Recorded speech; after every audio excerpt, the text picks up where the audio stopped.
Ale bych się tak pomaszkecił, co dobrego. Rogala Świętomarcińskiego.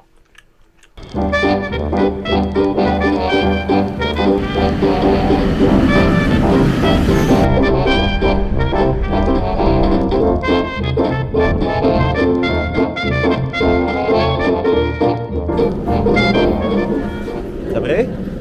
2 rogale bym prosił. Czy to są faktycznie autentyczne, prawdziwe? Tak. Zgodnie ze wszystkimi prawidłami? Tak. Dobrze, bośmy przejechali 400 km.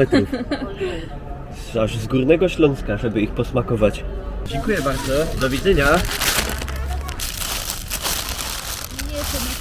35 zł 2 rogaliki. No, pachnie spoko.